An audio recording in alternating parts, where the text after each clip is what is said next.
creating nonstop, perpetual war in the Middle East?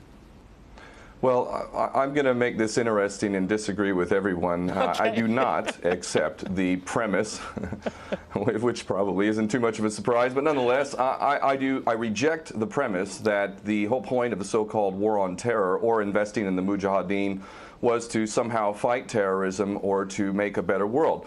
I would argue that if you really want to know what's happening with Middle Eastern policy, then you must read Oded Yanan's A Strategy for Israel in the 1980s. Now, in that document, which is pretty much being played out to a T right now and has been for many years, there were serious objectives for Israel. And Israel's main objectives were to expand and grow in line with the Greater Israel Project. And in order for it to do that, there would need to be an excuse to justify the expansion of Israel. And in order to do that, we would have to sow the seeds of sectarian hatred and violence in the region. The number one target of this plan was Iraq. We've achieved that. That's not a failure. That's actually a success. Iraq is a failed state largely. It is an absolute basket case. Sectarian hatred is absolutely insane. We see the beheadings and all of this madness, and we think it's a disaster. No, it's not at all. In fact, it's all part of the plan to break up Iraq into 3 different states.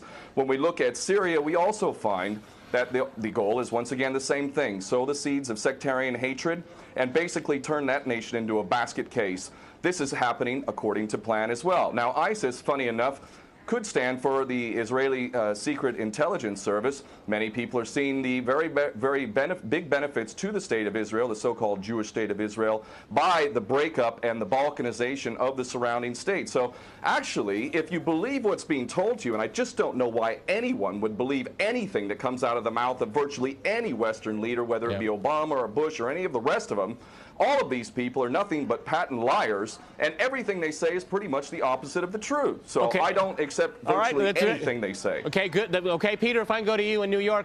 I mean, there is absolute continuity between the policies of Iraq and breaking it up and breaking up Syria as well. It is beyond naive to suggest that the U.S. doesn't have its fingerprints all over ISIS. In fact, tell me this: why has ISIS never once, or al-Nusra Front or al-Qaeda, not once have they attacked Israel? In fact, ISIS militants are getting medical attention in the Golan Heights and in Israel itself. What does that tell you?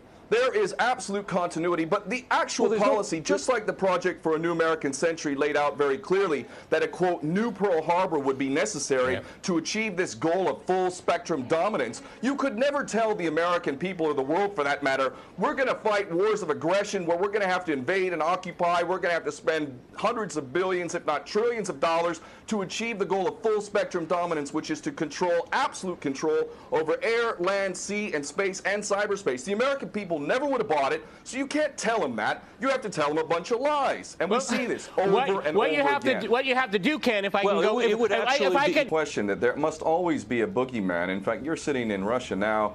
For 50 years plus, we were fighting this Cold War that really was an absolute charade to begin with. There never really was a threat of a Soviet invasion. And for decades, we spent insane amounts of money developing nuclear weapons to the point of really completely, totally collective insanity. And here we sit today in a world that threatens a third world war with a policy that is clearly intended to totally destroy Syria. Let's see what happens.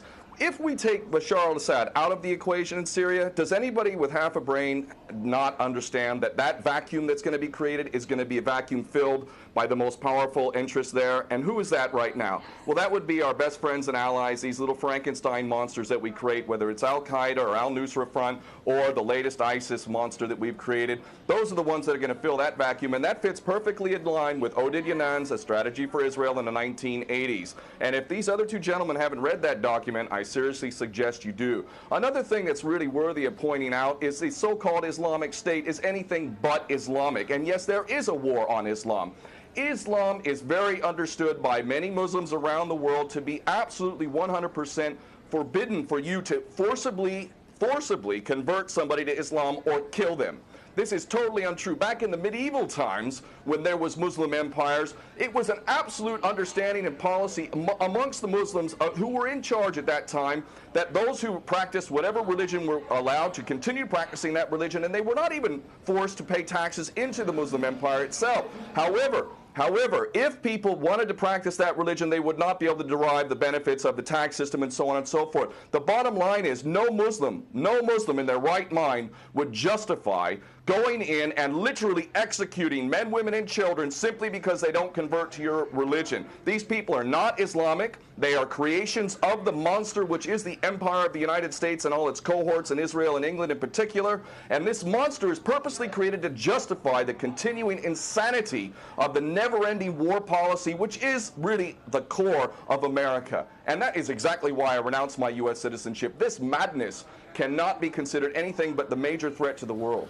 Okay, Peter, in New York, one of the things we've seen... Well, there are very obvious solutions. One is to arrest the traitors in the U.S. Congress and White House who have sworn to uphold the U.S. Constitution, and somehow the American people have sat by while the president has afforded himself the power to execute anyone, anywhere, anytime, for any American citizen to be detained without any due process of law, no representation, incognito, and theoretically, he could be condemned to death by a military tribunal in secret and executed. All of this operating under supposedly the United States Constitution. So all of these traitors need to be arrested, first and foremost. When Netanyahu came to the Congress a couple years back, he received 29 standing ovations by these cowardly chicken hawk traitors. So the American patriots need to stand up and grab a pair and ultimately have some integrity and get rid of these traitors. Secondly, cut off all funding to Israel. Israel is a pariah state, a criminal state. It is committing active policies of genocide by the legal definition of the word according to Black's Law Dictionary.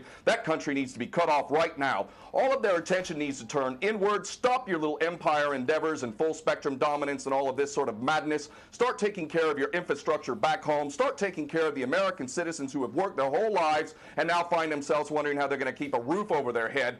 All of that is very obvious and very sensible. Or America can continue to decline into an absolute total pariah state, hated and resented around the world, and maybe bring the whole world into World War III. I would prefer that we do the former instead of the latter, but ultimately we need some serious change in government, and that means getting rid of these traitors.